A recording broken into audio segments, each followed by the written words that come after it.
So welcome everybody. My name is Joy Rosenthal and I am on the board of One Breath Rising along with EJ Antonio, who you're going to hear from in a second, and Rick Brown, who's here with us, and Robert, who will be joining, and Abby, who couldn't come because she's driving to Virginia.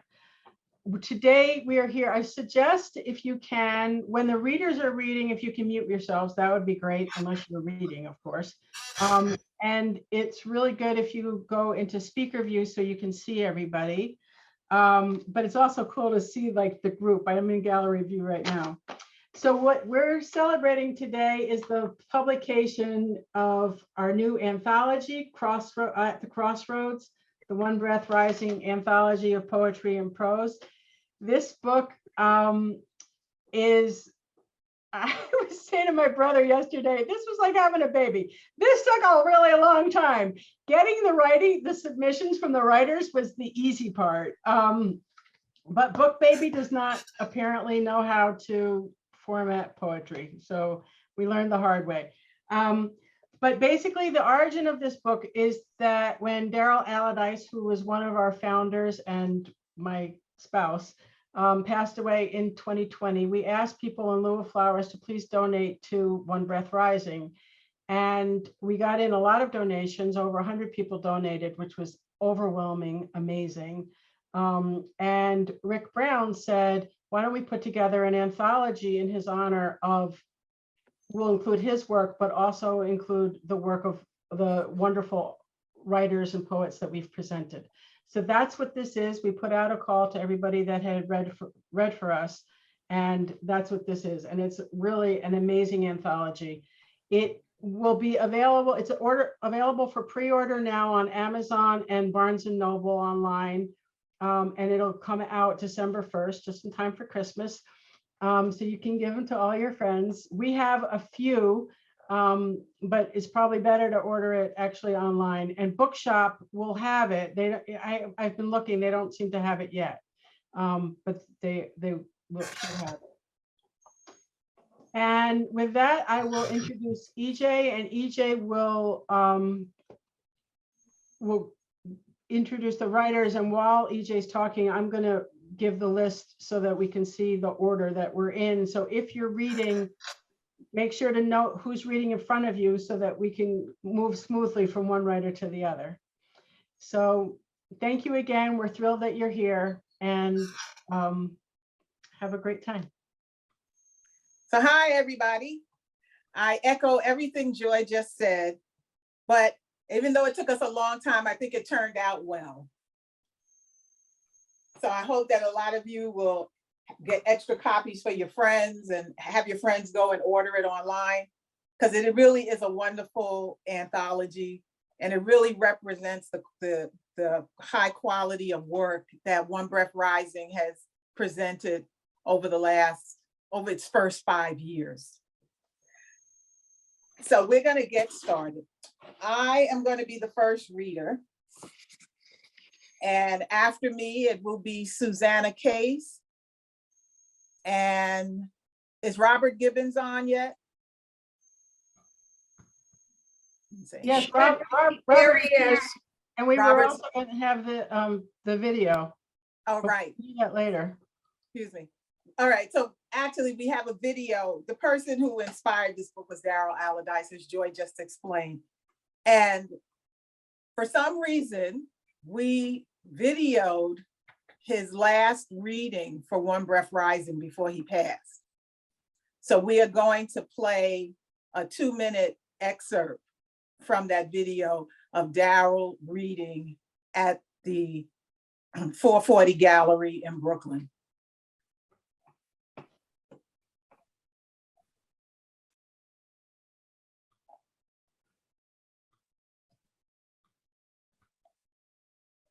Can everybody see that? Yes. Okay, back to the beginning. Okay, here we go. Okie doke. My father moving out during a stickball game, me endlessly bouncing my pink Spalding, he taking most of his clothes, leaving my sister Denise and I. going into the opposite direction of where Paul's mother lived. Later in the evening after dinner, Mom tossed me remaining clothes and pipes into the alleyway from our fourth floor window, saying, "Well, he's gone now." Tossed his clothes again. "He's gone." Leaving a few nickel dimes and quarters, and then nothing. When you left the three of us in '63, I thought it was all about me, the reason you wanted to be free. Me with my sickle cell, this boy never looks well, always running to the Metropolitan Hospital, always looks and feels like jail. The few arguments with Mom were long and loud. Even a new neighbor asked to prove you to keep it down. Didn't know the blues, rarely bought me shoes. Didn't pay your dues, everybody plays a fool sometimes. Couldn't give a damn, wouldn't spare a dime. Didn't have the time, wouldn't share your lifeline. Didn't see you for a while when grandmother walked through those pearly gates. Amidst all the anxiety in the house full of family, out of your mouth came something shallow, looking at me and asking, "Where's Daryl?" Didn't know the blues, rarely bought your shoes, didn't pay your dues. Everybody plays a fool sometimes. With you, never on the inside, on the outside looking in. Your first wife was in the kitchen. You showed me pictures of your two girlfriend, always on the outside looking in. Telling her I was your nephew, not your son. Lost drama again. It just begun. It just begun. It just begun. Your nephew, not your son.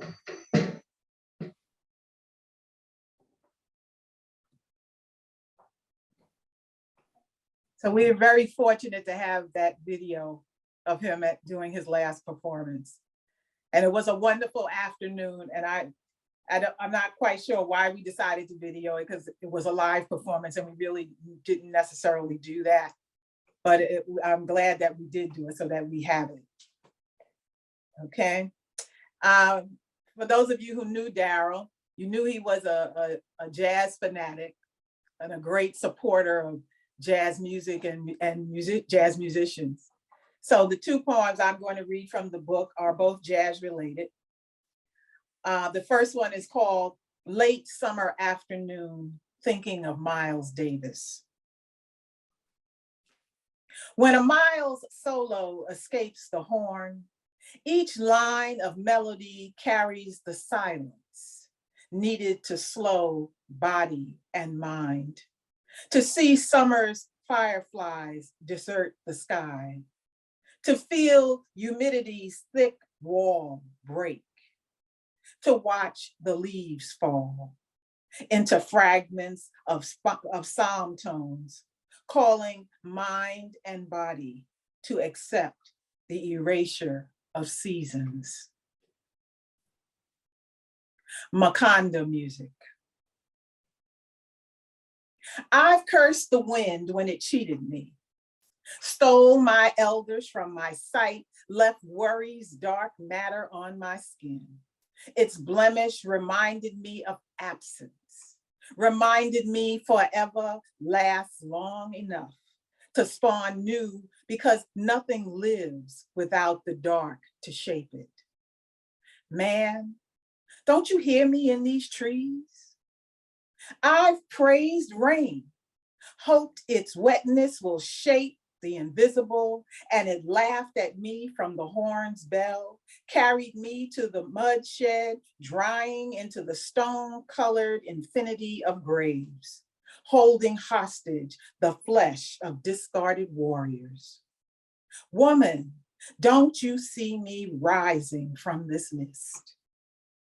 I've ambushed the sun, beat it to Tangelo Pope, mixed it with a little funk from the band, and it saved me from the distance widening in my body, sound winding through a tangle of muscle, twisting tight sharps and minor scales, and bones craving unconstrained, joyous major scales as I fought to be a natural moving through the earth.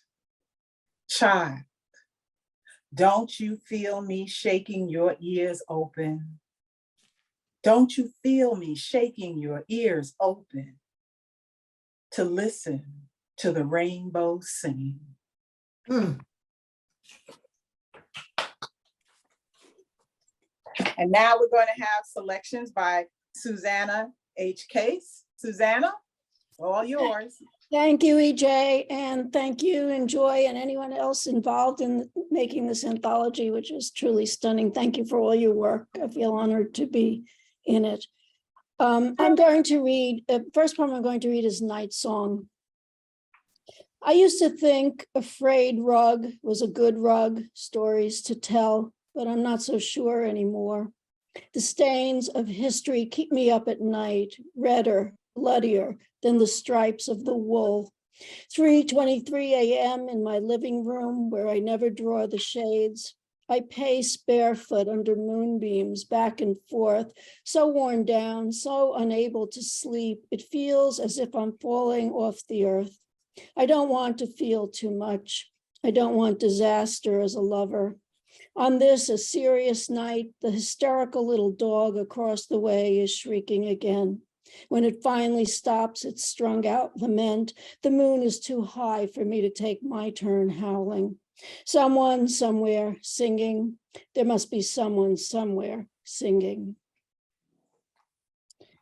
And the second one is agoraphobia. My mother suffered from agoraphobia, and during the lockdown, I found that I also started to become agoraphobic a bit, which it made it difficult at first to go out after about 90 days, never leaving my apartment. So this is agoraphobia. Street of easy, of smarts. I don't have the heart to go outside. Sunny side, street of dreams. I dream I am wandering off to Greece.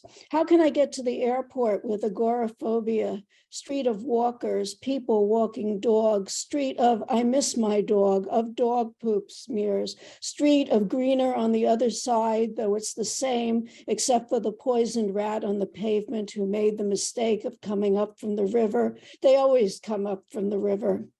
Street of 3 a.m. people screaming gibberish.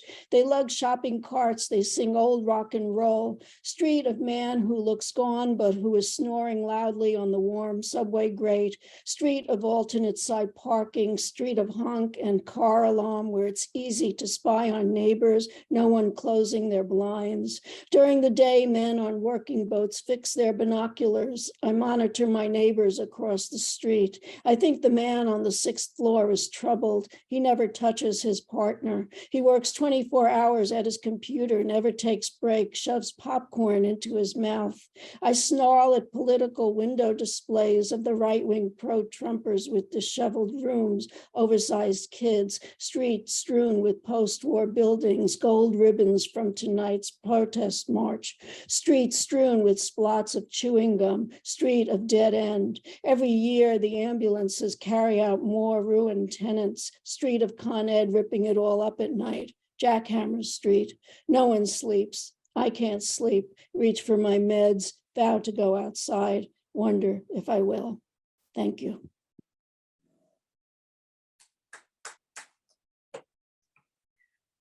And now we're going to hear from Robert Gibbons.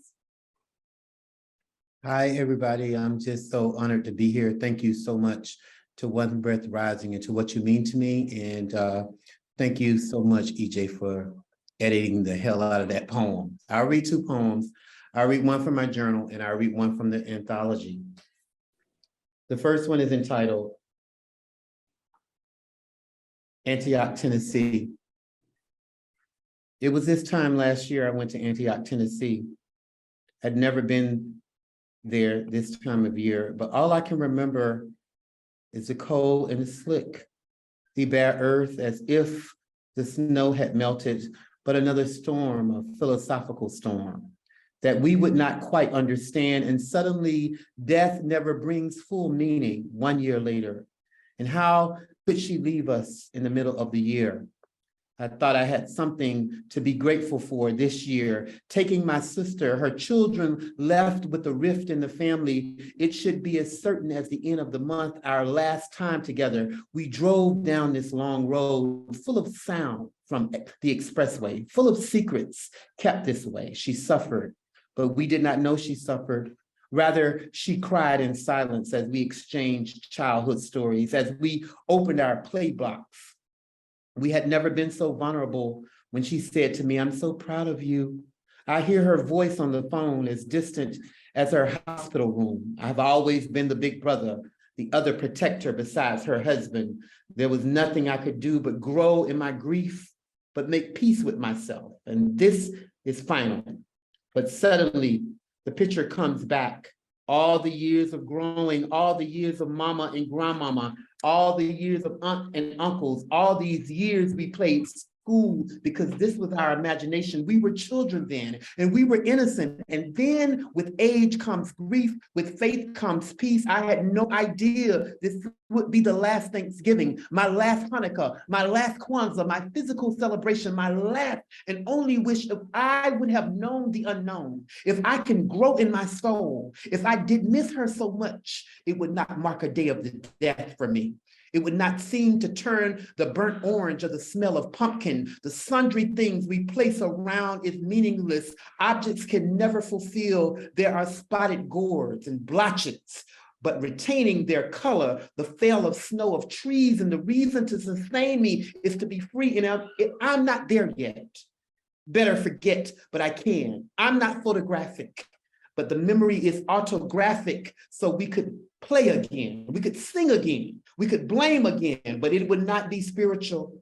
It would only be hindrances. Am I level to reconcile with this? Am I lost? So I listen for the phone and email this time of year, just in case it's a mistake. The gloves, the gray sweater she bought me 2 years ago. I can't let go. I can't let go. But I try not to smell too much, to like. I try not to tell too much because it hurts. It's the murder of crows. It's the chore of loving someone, owning someone as family. I want to just hear her voice again. Just say, "I'm proud of you, Robert." Just say, "Here is your nephew or your niece." Just say, "We're coming to New York to celebrate your birthday." Just say, "I'm there for you." Just one more moment only. The poem from the book. Thank you, EJ, for editing this poem. State of Florida, page 37. I know the origins of my birth. Grandma took us from across the border over in Georgia every summer.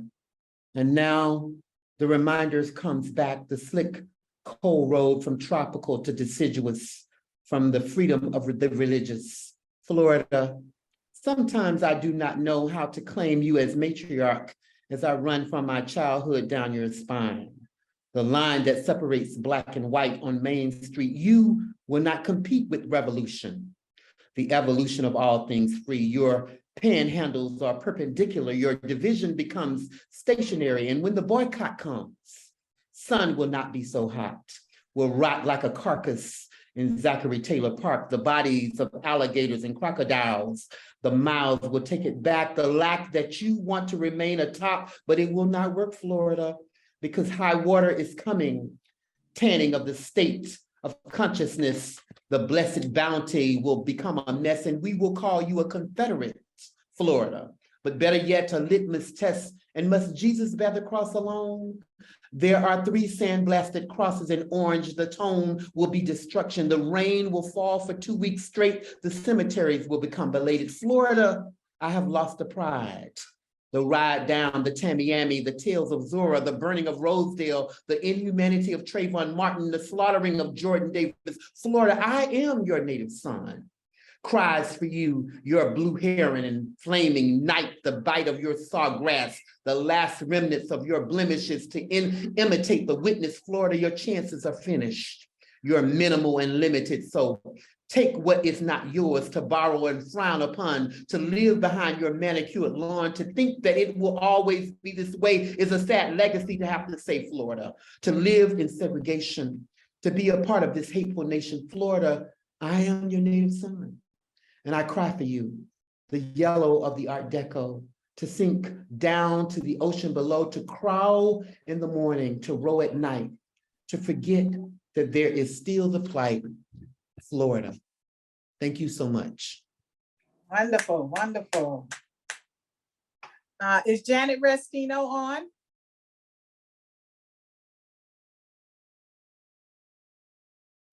I'm unmuting. Hey, here I am. Hi. Oh, thank you. So you're our next reader, and after Janet will be Kathy Gigante-Brown. All right. Well, thank you, EJ, and thank you, Joy, and thank you to Abby for turning me into One Breath Rising in the first place. Happy to be here on the occasion of the publication of Crossroads, and we are all on those crossroads. Yes, we are. All right, this is called Jonah. Well, I'm hot, I'm cold, I'm 10 days old. I'm hot, I'm cold, I'm 10 days old. I'm a turkey, I'm a lark. I'm not afraid of the dark. I'm in, I'm out. I have no doubt that I'm gone, I'm gone. I'm up till dawn. Yeah, I'm frazzled, dazzled, I'm changing my mind. I'm silly, I am really behind my rhyme. I'm hungry, I'm in Greece. I'm the golden fleece, I'm free. I wham. I got my eye on the Holy Grail. I'm free, I wham. I got my eye on the Holy Grail. I got a pulse, I got a finger, I got every reason to linger. I got a heart, I got an ear, I got no reason to fear. I got a heart, I got an eye, I got no reason to lie. I got a heart, I got a voice, yeah, I got lots of choice, I got lots of choice. I got a head, I got a tail, I got wind in my sail. I'm gonna blow you away. I'm gonna blow you away. I got a heart, I got a tongue. I got a song that's got to be sung. I got a feeling, it's got me reeling. Yeah, I got some love I need to be dealing. I got me a thought, it can't be bought. Yeah, it's not for sale, like B-O-L. It's just like a fish that I caught.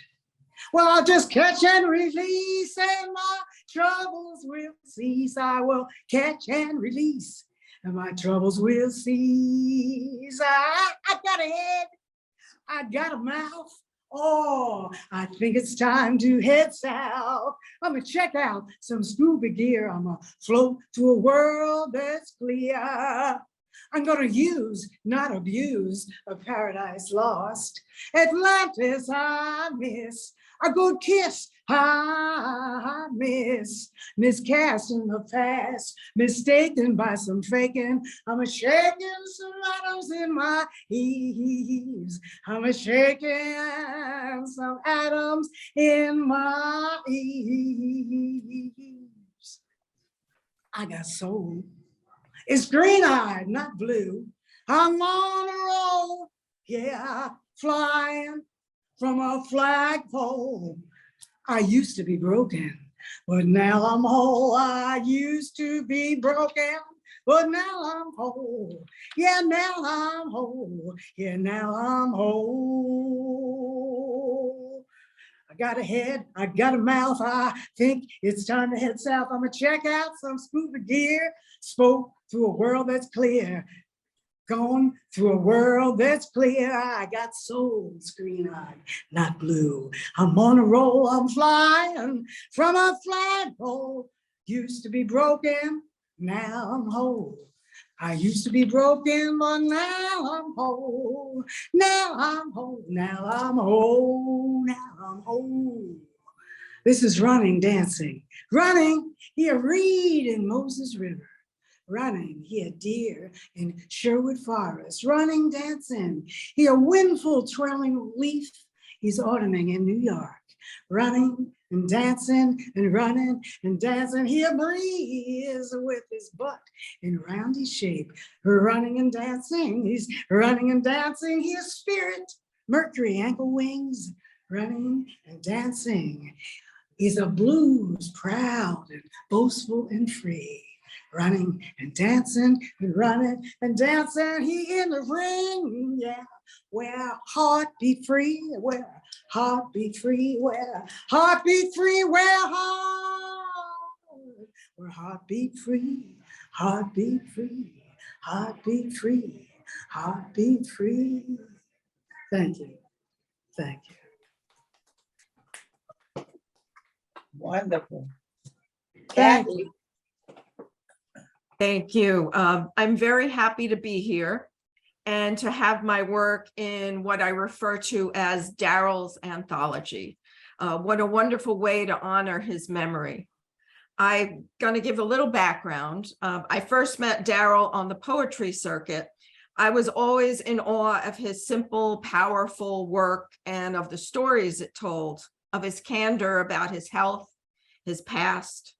I was so moved when Daryl took the time to come to a reading from my novel, The L, and he commented about the similarities of our families. Not long after that, Daryl proposed that we create a project together, which eventually became My Brooklyn, Your Brooklyn, and it's about coming of age in Kings County. Daryl and I performed My Brooklyn, Your Brooklyn throughout the New York City area for a couple of years. To my surprise, he got me to sing The Spinners a cappella in front of an audience. Daryl was always gently pushing people past their boundaries. It was like he knew you could do something even before you knew you could do it. Maybe that was the teacher in him, but I think it was something deeper. So I'd like to read two short pieces that appear in At the Crossroads. This first one is called For Daryl, in memory of Daryl Allardyce. On the 1-year anniversary of your passing, I see so many strangers who remind me of you as I walk through Prospect Park. One man has your proud swagger. Another shares your smooth cocoa skin. Still another sports the type of straw fedora you used to wear with such panache. My heart leaps with joy at the thought of seeing you again, then sinks in sorrow at the realization that I never will. And this next poem, I remember closing with this when I was invited to feature at One Breath Rising's monthly poetry event at 440 Gallery. When I read it, Daryl beamed and my husband cried, because I guess we all have something to rise up against. This is called Rise Up. It was dark by then, so no one saw the tears streaming down our faces as Andra Day sang Rise Up, sometimes from her knees, because she felt the power and the promise too. For my husband, Rise Up meant summoning the strength to go on after 9/11, after losing so many and so much that day. For me, Rise Up meant summoning the courage to fight the cancer that took my breast, but hopefully not my life. We stood there, my husband and me, holding hands outdoors in the hot summer night, singing the chorus with Andra and hundreds of others who had their own personal tragedies to rise up against, in spite of the ache. And I do it 1,000 times again for you. Thank you. thank you. Our next two readers are Angela Lockhart-Aronoff and Kathy Engel. Angela?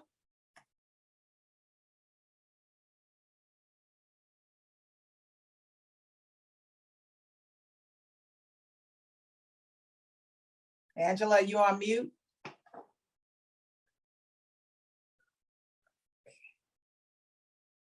All right, Kathy, could you start, please?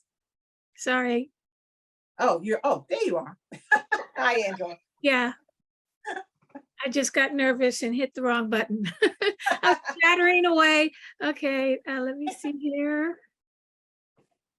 Uh-oh. Let someone else go because I lost my no, I didn't. Here it is.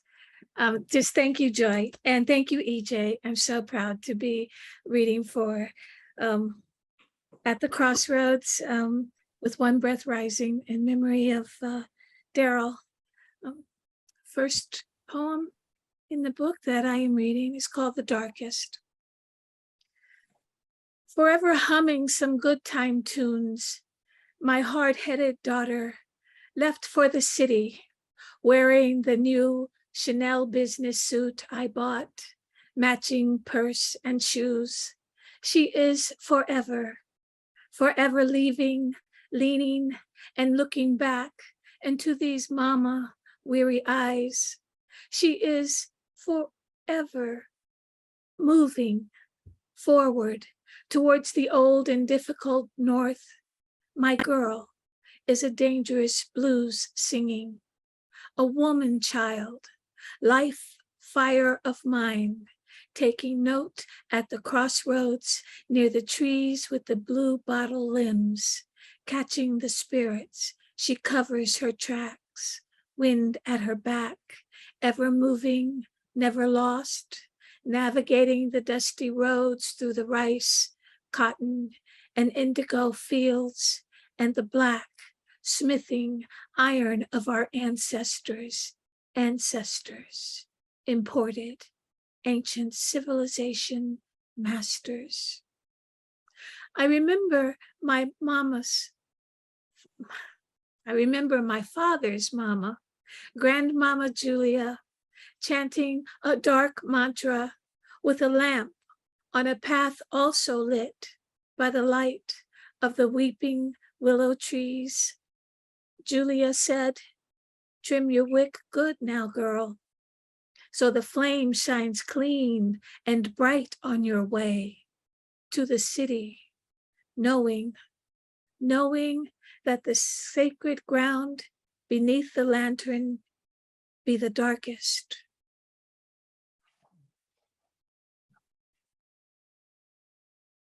The next poem is Mirror.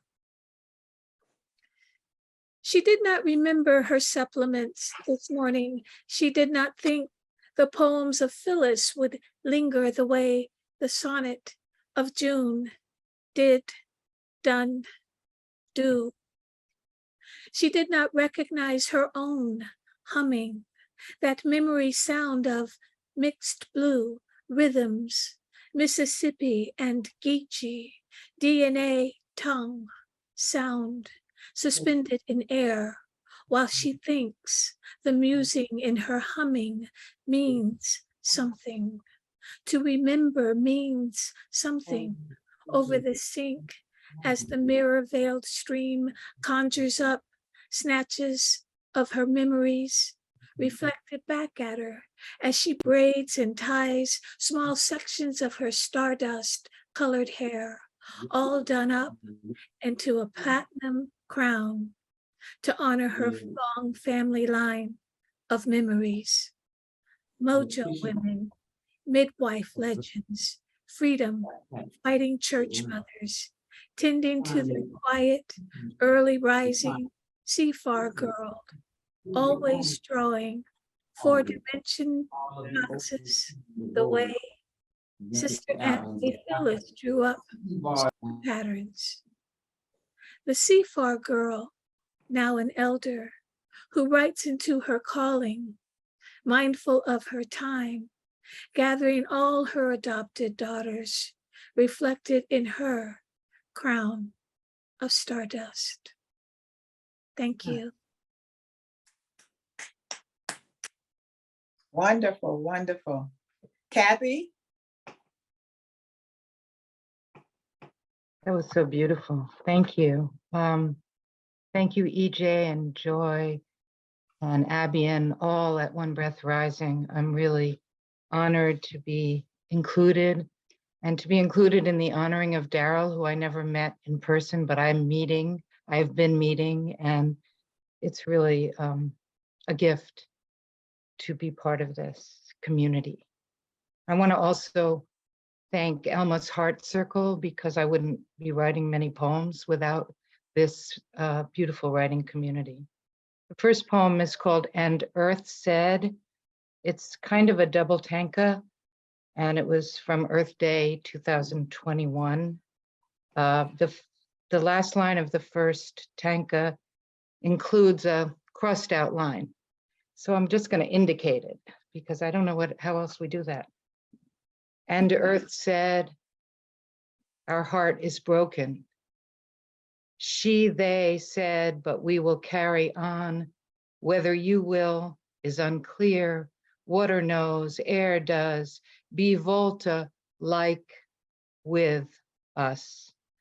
I'm not a day, you know. I'm who you are and what you're of, who you need. I'm us. I'm we. What you see, this turning, churning is real. The second poem is called The Unmarked Graves of Indigenous Children, 2021. Some difficult images. There's an epigraph from the Smithsonian Magazine in June 2021. 751 unmarked graves discovered near former Indigenous school in Canada. Experts estimate 4,000 to 10,000 children may have died at the schools, often from a combination of poor living conditions and disease. Since that article was published, many more bodies were found and on sites from other boarding schools, including throughout the US. Some children ran away and froze to death. This is written in 2 sections. I'll just pause between sections. I will not write a poem over the graves of children, the invisible calligraphy of their lives. Small bone song rested into no zone, no lyric from soil composted with veins and seeds. Gouging grammar kidnaps first truth of a child from their body. No metaphor lifts the mother's ache. Blasphemy of naming, sorting, discarding the young for slaughter. Some species kill to survive. Mine, for what? Never again say be more human, humane, unless you mean brutal. To honor the children, I will study the snail in its trail, democracy of birds in flight, the way trees converse, and I'll more than hug the tree. Will stroke and hold as long as I can. Awkward, unknowing, reverent. Mother of all mimosas growing in all directions, pink puffs so luscious they could gag a cynic. Give me a language for the stem that loves the root fully, the root that holds the stem with all that is sacred. Thank you. Wonderful, wonderful. Our next 2 readers are Breena Clarke and Cheryl Boyce-Taylor. Breena.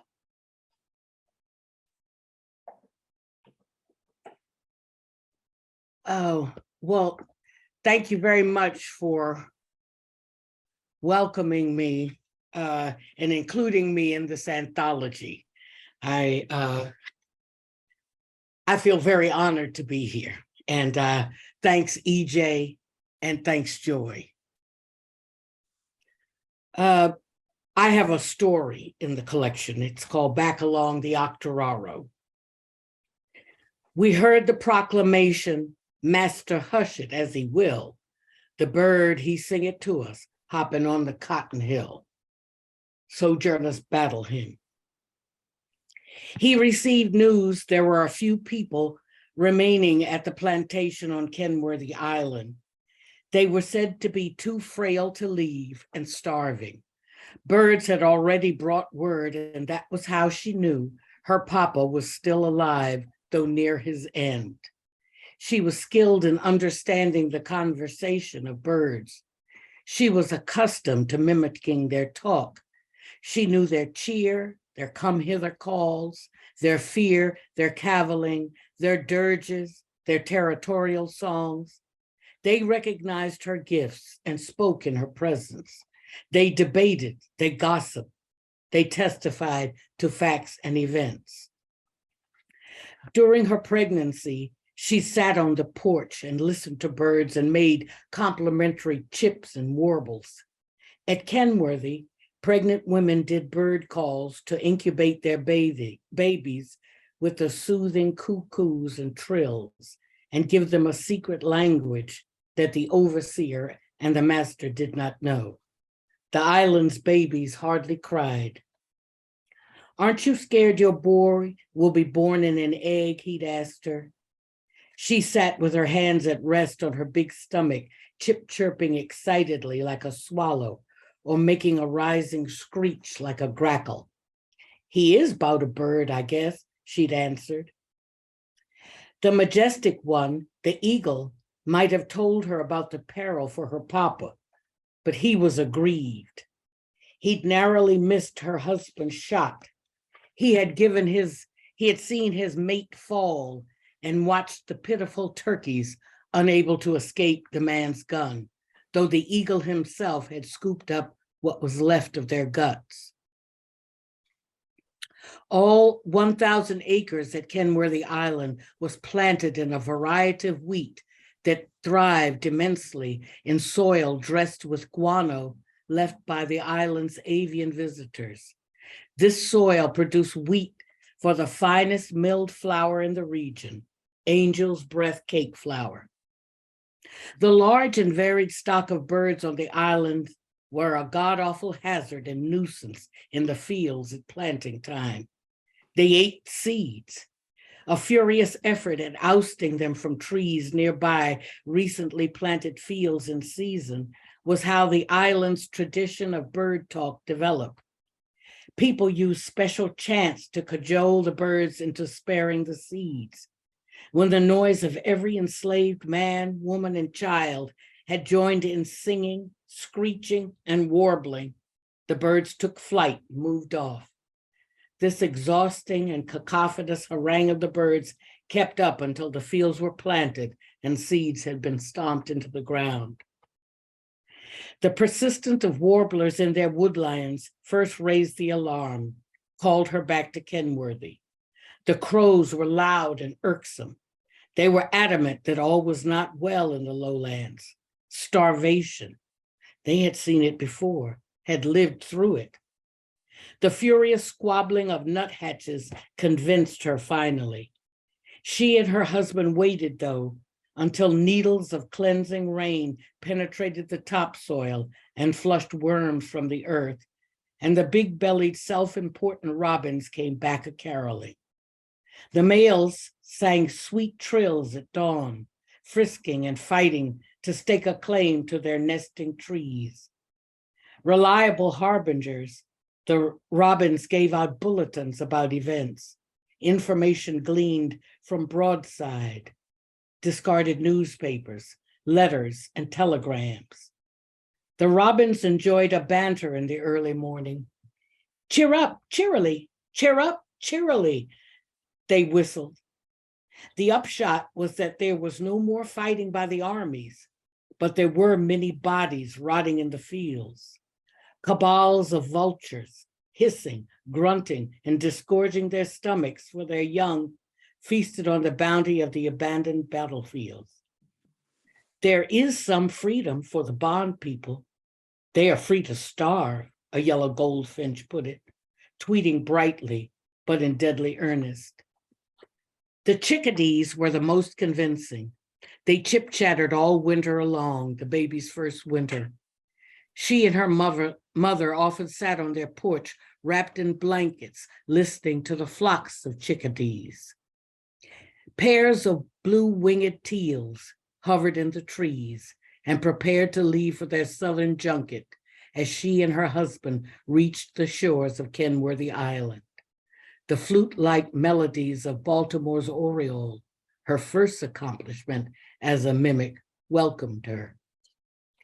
Papa was a sack of bones when they reached him. She touched him on his eyes, ears, and hands so he would know she was not a ghost. They built Papa's strength for several days, but were anxious to return home and take him. Smoot rounded up the skinny wild chickens and killed some for their journey home. Even the disgruntled, grief-stricken eagle didn't fault him for getting food for his family, however it presented itself. The frail old man did not reach Russell's Knob alive. They were caught in a rainstorm on the journey through the Octoraro Pass, and he caught a croup and died. Papa was laid to rest with a gold watch on his chest. Kestrels sounded a shrill keening from their nests in the cavities of viburnum surrounding the cemetery. Thank you. Wonderful, wonderful. Cheryl Boyce-Taylor. Good afternoon, everyone. It's so dark, I don't know if it's evening or what. Anyway, I'm very honored to be included in this reading. I love Daryl. I met him many years ago. Of course, he was running some poetry event. I think it was down in Lower Manhattan at a church. I can't remember what church it was now, but he invited me to read there. And over the years, we had many conversations. I just want to say, my son had kidney disease, and Daryl was so wonderful. He would talk to me about it. He would talk to me about kidney transplant. He was so open and such a loving man. So I'm very pleased to be doing this today. Thank you, EJ. Thank you, Joy, and the entire One Breath Rising family, and to all my colleagues here tonight. I'm going to share two poems.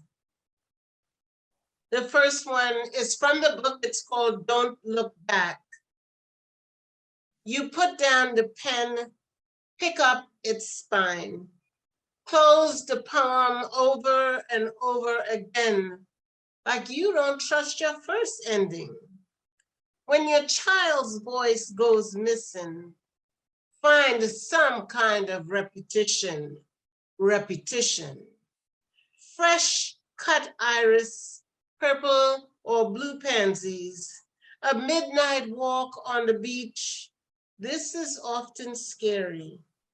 Paint that wish again. Try that poem again. When you reach its heart, leave it there. Let the reader fall off the cliff if they choose. Don't look back. Good morning. When did the world stop being mine? There is nothing that we own but our good intention. Morning after morning, I woke up missing my son. Soon I decided not to sit in that clutter, to wake peaceful, to patch my heart, to sew it back, to fill the jars of my arms with honey, to relearn the use of love. And the second piece I want to read, thank you, is a piece by Derek Walcott. And during some of my hardest days when I was in serious mourning, I read this poem almost every day until it helped me to reach the other side. And it's called The Time Will Come. The time will come when with elation, you will greet yourself arriving at your own door, in your own mirror. And each will smile at the other's welcome and say, sit here, eat. You will love again the stranger who was yourself. Give wine, give bread, give back your heart to itself, to the stranger who has loved you all your life, whom you ignored for another, who knows you by heart. Take down the love letters from the bookshelf, the photographs, the desperate notes. Peel your image from that mirror. sit, feast on your life. Sit, feast on your life. Thank you. Wonderful, wonderful. Thank you. Our next two readers are Christopher Dean Sullivan and LeConte Dill. Chris, floor is yours. Okay, thank you. I want to say I appreciate the fact that you have me doing this. This is such a groove, and you know, as a matter of fact, I was going to play along with it, but heck, I ain't got enough room. Anyway, this first piece is based up on the ideology of how we're subliminally induced to be a particular way that separates us not from each other, but from ourselves. So here it goes. Conditional subliminal, the subliminal condition. It may be relevant to what has been said, though its prevalence is the order of what has been placed in the head. The food that is commonly fed, which one is led to believe. Truth or lie, either one made up to rely based within the psychosis called informational stimuli to not reply. However, sigh, the lack of thought that doesn't comply. A question of why should this be an operation to see when there are opposites of confirmed self to agree. Interesting. Don't let the wind dictate the strength of your water. This continues within the rendition of the conditional subliminal, the subliminal condition. It is unnecessary to convey to I whether the verity of such would apply, for to contemplate the either decision, the forms can be understood to be the same, determining which will take the blame. Now comes the commitment of the wrong or the right. Either way, someone is going to be tight. Listen to what you say and then check out what you do. Rationalize between the two for it to make sense only to you. This continues within the rendition of the conditional subliminal, the subliminal condition. Stay woke. The next one is very short. And this is basically about the understanding of how the she, bears herself and bears her mate in the male image of herself. Therefore, she continues moving forward.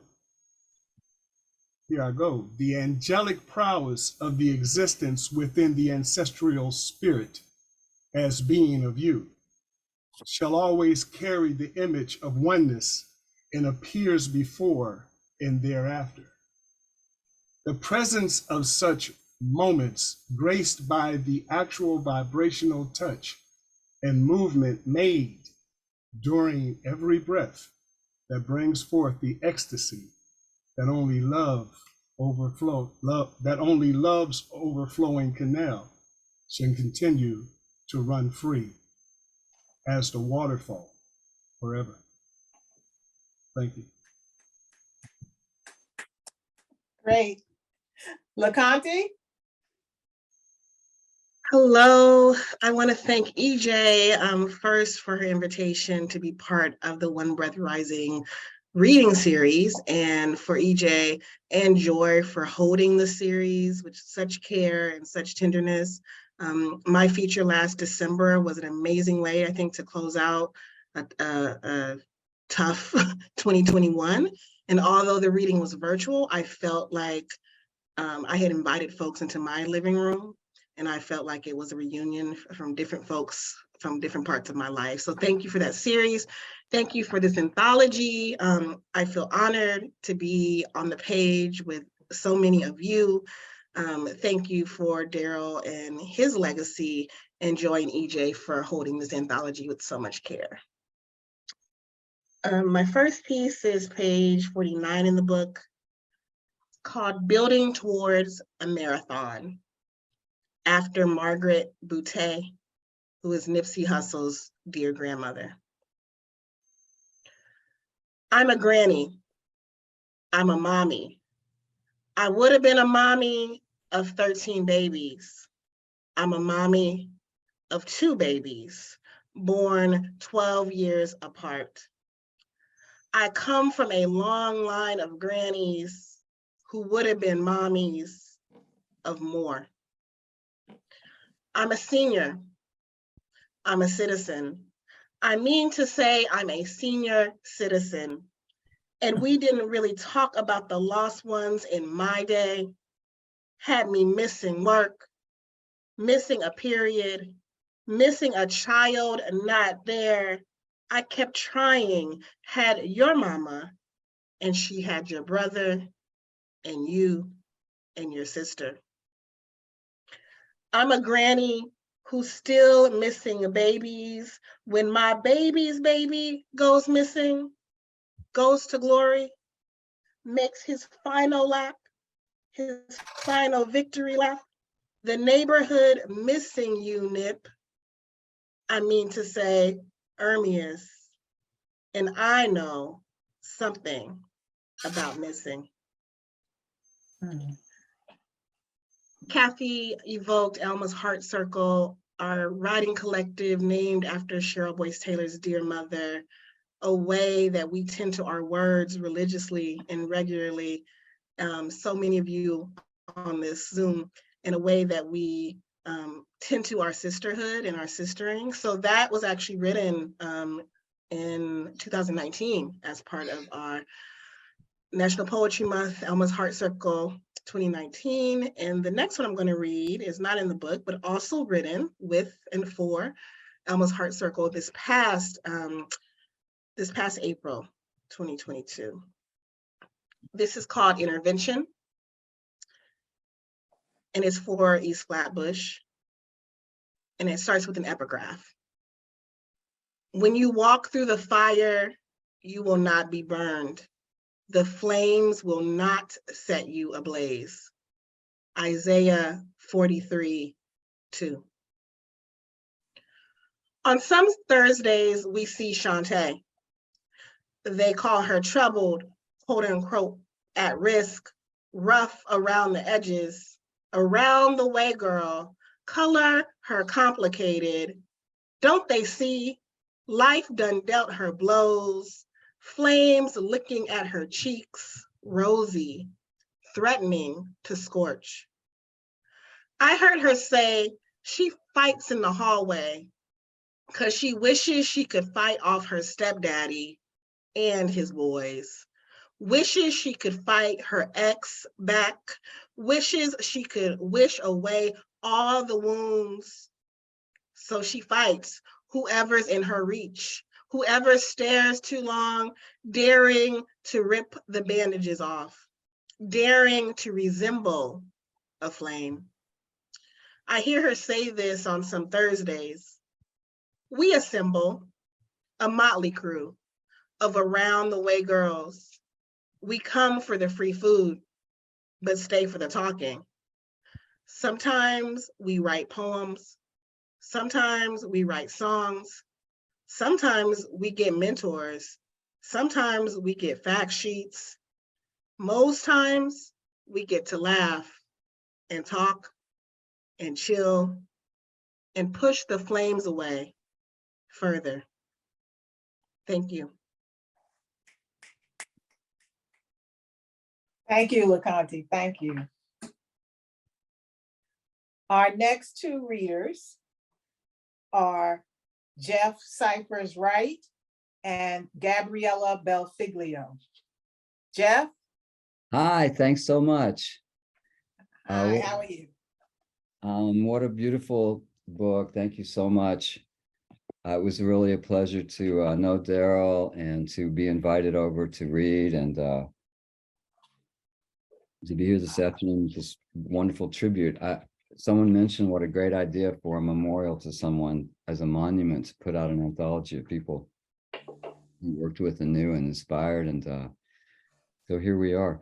I wanted to start with my friend Ilka Scobie, who works in the schools a lot, introduced me to Daryl, and we hit it off. And he read for our live mag over at La Mama, and he struck me, you know, as such a generous person. He seemed wise and a little bit sly. He was just a hep cat. I wanted to know him better, so he read for us over there, and then we put him in live mag, and it's uncanny, this particular poem. For the timing, it's called Third Row by Daryl Allardyce. Third row. Shame on me, sitting there thinking about my own eventual death. Hope it's quick. Pictures of family and friends streamed alongside long-playing versions of Miles, Nancy, Wilson, and the OJs. My daughter still likes Toni Braxton and Babyface, not Drag. Not Dre's beats. The seersucker suit I bought last spring should fit well.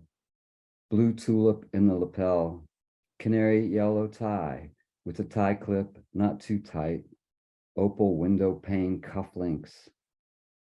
A book of haiku still open, perhaps a few unfinished potato chips, unsalted please. The sports page a bit dog-eared, but folded back perfectly. Shame on me, sitting there in the third row, while others laughed and mingled, some with Kleenex in tow, me being pensive about how to throw the knuckleball on opening day. Maybe we win the pennant this year. Taking measured glimpses at my mentor during his wake, my journal pleading for a new pencil. Great Daryl Allardyce, right? It was a real honor to publish him and have him read with us too. So I'm going to read my two of my poems here. Sweepstake. Garlic paper flakes off like dried seconds, impatient for me to put words on them. I whirl through February, a dizzy twister. Not every day is a holiday. You don't say. A genie rises from the bowl, smoke signals, coffee holds out a brown mitten. We grind the candlelight, smelting ardor. An aqua tug bullies its cargo upstream. Plenty to take care of here, plenty to share. Trains leave every hour, but we stay.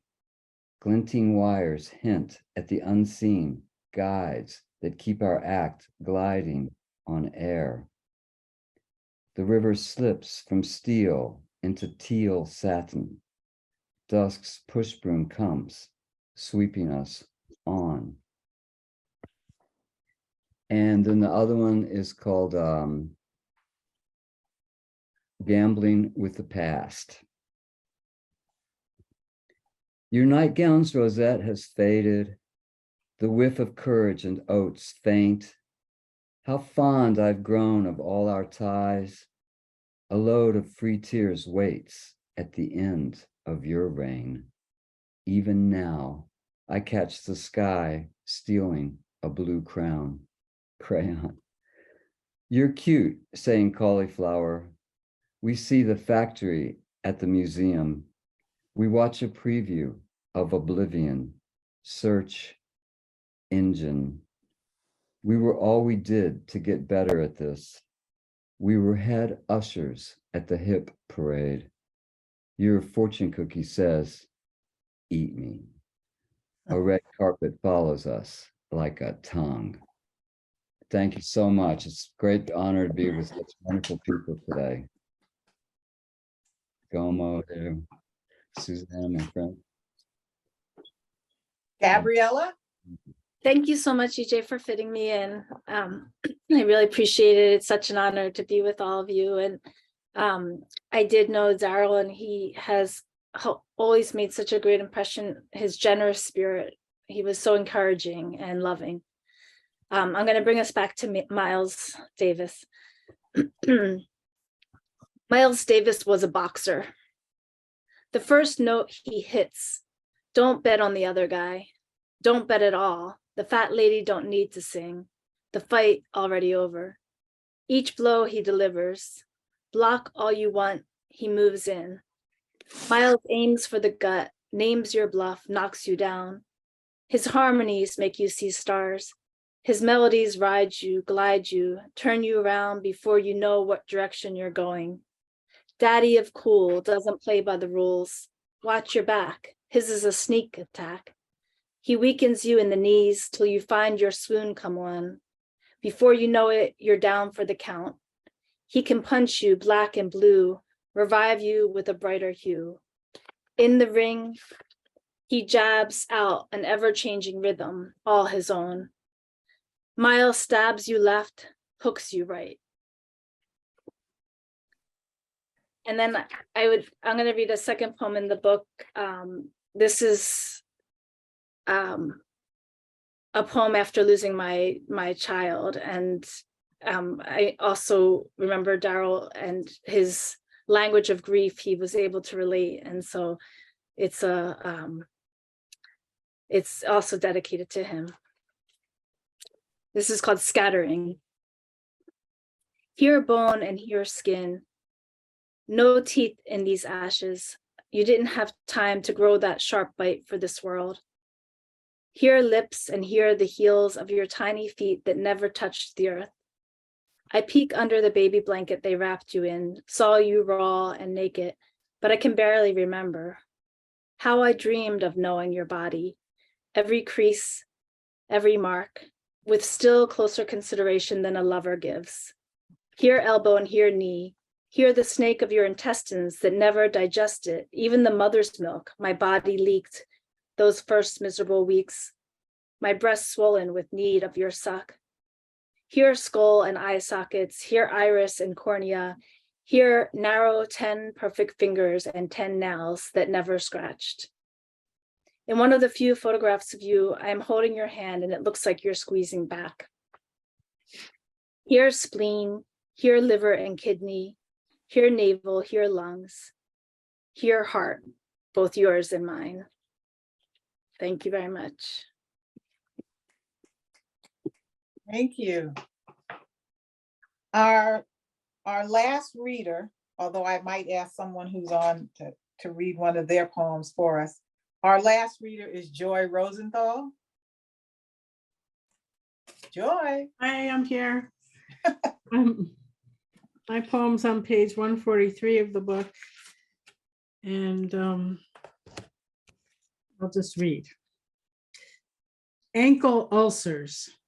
Ulcer, something that festers and corrupts like an open sore. Merriam-Webster Dictionary. Anytime you're ready, you say. I am never ready. Never ready to look at the layers beneath your skin on the outside of your left ankle that burst open like it never should. 4 years. Michael Brown's limp body rotting for 4 hours in the August Missouri sun, 100% humidity, like roadkill. We have the routine down. You lay a pad on the floor while I gather our supplies, including the gel that costs almost $100 for a little tube and needs to be refrigerated. I put on purple gloves and make a joke as my stomach lurches. You rest your left foot on the edge of the chair and I stand beside you. We look at this newest ulcer amid the dark and ragged battle scars of ulcers past.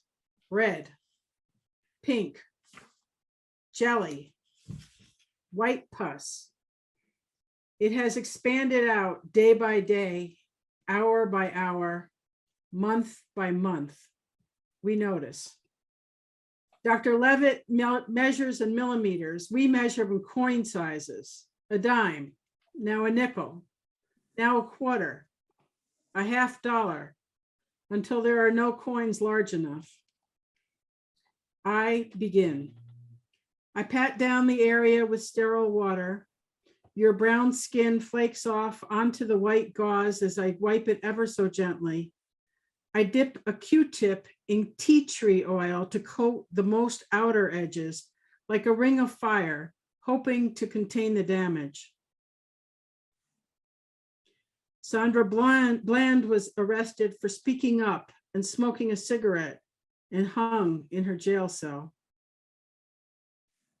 But the ulcer grows anyway. Whoever knew there were so many layers of skin? Deep rose, dusty pink, lilac, creamy white, dark crimson dots poking through. Pink is good, you tell me. Pink is healing. We are looking for signs of hope. Ahmaud Arbery was out for a jog, trapped and hunted like a deer, murdered for sport. I squeeze the tube of medicine that we keep in the fridge and squirt a dab on the bandage that will not stick, covering the wound completely, very gentle. George Floyd's killing over the course of 9 minutes is caught on videotape. The soulless cop casually looking at the camera as he commits murder in broad daylight with his uniform on. I unwrap a new roll of gauze, starting at the top of your foot, wrap it around the bottom, careful to leave your toes free. Come back around, now covering your heel, now around your ankle, keeping the medicine in place, protecting it all like a baby. You have the tape ready, always 2 pieces, about 4 inches. You're getting pretty good at this, you say. Now Jacob Blake, 7 times in the back, broad daylight, his 3 kids in the car. You hand me the white cotton sock you've prepared with the top elastic cut off so it can expand. Wide mouth, you remind me. Using both hands, I bring it over your toes, over your bandaged foot, trying hard to keep the pressure off of the wound, trying so hard not to hurt you. You put on the other sock. I gather up the wrappings and the used gauze and take off my gloves, medical waste. You put the supplies back in the drawer by the bed. I put the fancy medicine back in the butter dish in the fridge. Nobody sees this. We don't talk about it for the rest of the day. Thank you. I would like to, Ngoma, are you still with us? Yes, I am. I'm still here. Could you read your poem, I Need a Poem? I will be happy to do that. Thank you. Thank you very much thank you, Joy, and to Daryl for the whole experience. I was honored to feature at One Breath Rising once, and I met Daryl through Craig Harris and whatnot, and he's mad cool, and that's what I want to say about that. Let's do the poem. Where is it? Oh, here we go. I need a poem. I need a poem with solutions instead of a rant of problems. I need a poem of hope instead of despair. I need a poem of activist elders with a plan. I need a poem of young warriors to carry on the struggle. I need a poem of young parents who live up to their responsibilities. I need a poem of creativity instead of destruction. I need a poem of unity and collectivism instead of individualism. I need a poem of truth and light instead of lies and darkness. I need a poem for real change instead of the same old, same old. I need a poem of prosperity instead of a poem of poverty. I need a poem of love instead of a poem of hate. I need a poem of peace and justice instead of a poem of war. I need a poem where all people are free. I need a poem. As Daryl would say, and as Angoma has punctuated for us, to all the writers who participated today and who sent us work for this anthology, One Breath Rising wants to thank you, and keep those poems and prose coming, because I need a poem and I need some prose. I need anything y'all can give me. I need some music. I need all of it, okay? I want to thank Susana H. Case, Robert Gibbons, Janet Restino, Kathy Gigante-Brown, Angela Lockhart-Aronoff, Kathy Engel, Breena Clarke, Cheryl Boyce-Taylor, Christopher Dean Sullivan, LeConte Dill, Jeff Cyphers Wright, Gabriella Belfiglio, and Ngoma. Thank you all for participating. And thank you, Joy, for reading your poem. Joy's not a poet, y'all, but she gave it a good hearty try. She did a hell of a job. Right. Real quick, the young lady that was singing the blues, what was her name? The one who sang? Yeah. Her name is Janet Restino. Yeah, Janet, yeah, I couldn't help it. Y'all didn't hear it, but I heard it. I had to play bass with it. She went to the Delta, y'all. Thank you. Thank you all. Thank you all. Thank you, Joy. Thank you. Thank you. Thank you, Robert. Thank everybody. I appreciate Everybody. Thanks. Thanks, everybody. Thanks, Thank Joy. you. Thank you, and thanks to our audience as well, to the Yeah. people who tuned in to listen. Yes, thank you so much. I want to thank all of our sponsors at this time. The Brooklyn Arts Council, Poets and Writers, Park Slope Civic Council, the 440 Gallery, the Garner Glazer Foundation, all of our individual donors that made this anthology possible and made these our reading series possible, and everybody who's in our audience today. And I hope you'll join us next month. We're going to have a wonderful poet, short story writer by the name of Myron Hardy. And I know you will enjoy his work. So I want to thank all of you for participating this afternoon. So thank you very much. Joy, I'm gonna let you take it out, but if you want to say something. I'll just tell your friends to get the book. They can get it on Amazon or Barnes and Noble. And yeah, we'll see you soon. Thank you. Thank you, everybody, for making One Breath Rising what it is. Thank you. Thank you. Y'all have a good evening and enjoy your dinner.